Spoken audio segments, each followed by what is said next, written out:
নমস্কার, কেমন আছো তোমরা সবাই? আশা করছি তোমরা সবাই খুব ভালো আছো, সুস্থ আছো। আমার চ্যানেলের আরও একটা ভ্লগে তোমাদের সবাইকে স্বাগত জানাই। দিনটা হচ্ছে ষষ্ঠীর দিন।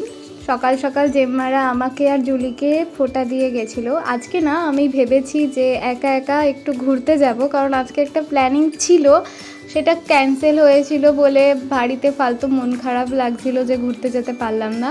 আর আগের দিনকেই যেহেতু বোন এসেছিলো, সেজন্য বোন চুলে এরম ক্রিম্প করার জন্য আমাকে ছোট ছোট বিনুনি করে দিয়েছিল, যেগুলো খুলতে গিয়ে আমার হাল বেহাল অবস্থা হয়ে গেছে, মানে পিচ্ছিরি অবস্থা। যাই হোক, ক্রিম্পিংটা কিন্তু বেশ সুন্দর হয়েছে। আমি ভাবছিলাম যে শাড়ি পরবো, বাট শাড়ি পরলাম না।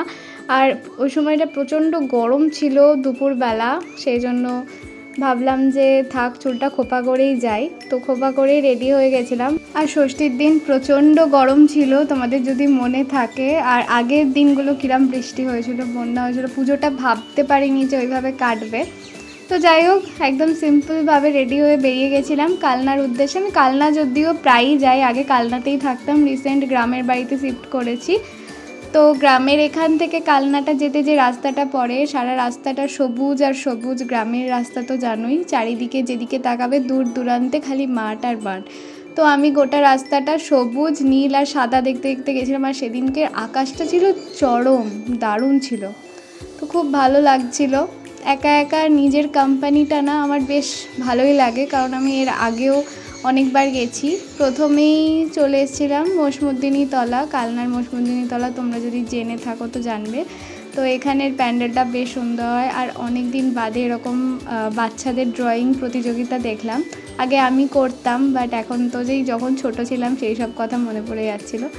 যাক, তারপরে ভাবলাম একটু গঙ্গার ঘাটে যাই, অনেক দিন যাওয়া হয়নি।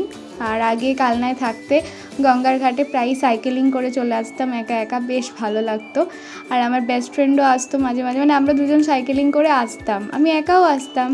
তারপরে কিছু কিছু প্যান্ডেল দেখলাম, নিজের সাথে নিজে একটু ঘুরলাম, নিজের সাথে সময় কাটালাম। নিজের সাথে থাকলে না অনেক রকম অনেক কিছু জানা যায়, যেগুলো আমি রিয়েলাইজ করতে পারি যখন আমি নিজের সাথে একা একা ঘুরতে যাই। আর এই যে মাকে দেখছো, এই মায়ের মন্দিরেই আমি দুর্গাপুজোর সময় অষ্টমীর অঞ্জলি আর সন্ধি পুজো দেখতে আসতাম আগে, যখন কালনায় থাকতাম। তো ওই মায়ের সাথেও আমি অনেক গল্প করেছি সেদিনকে, মানে অনেক। যাই হোক, তারপরে নেক্সট প্যান্ডেল দেখতে চলে গেছিলাম। এরকমভাবে অনেক কটা প্যান্ডেল দেখলাম, তার সাথে মায়ের সাথেও গল্প করেছি। মা মানে আমাদের দুর্গা মা। দুর্গা মা এবছর আমার মাকে কেড়ে নিলেও আমি দুর্গা মার সাথে কথা বলেছি অনেক। যাই হোক, তো এইভাবে কিছু প্যান্ডেল দেখলাম, তারপরেই ভাবলাম একটু কিছু খাওয়া যাক। মিষ্টির দোকানে চলে এসেছিলাম একটু টুকটাক কিছু খাবো বলে। আর এখন আমার এত মিষ্টি ক্রেভিংস হয়েছে না, তারপর বাসে উঠে পড়েছিলাম একটা দই নিয়ে। একটা ওখানে কি খেলাম, গোলাপ জামুন খেয়েছিলাম আর দই নিয়ে উঠে পড়েছিলাম। আর বাসে যেতে যেতে এই প্যান্ডেলটা দেখছিলাম, কি দারুণ। এটা একটুখানি সাইডে হয়, কালনার একটু সাইডে। তো বাবাকেও দেখাচ্ছিলাম যে দেখো এই বাস থেকে প্যান্ডেলটা কী সুন্দর লাগছে। বাবা মানে বাড়িতে এসে ভিডিওতে দেখাচ্ছিলাম বাবাকে। নিজের কোম্পানি সব থেকে বেস্ট লাগে।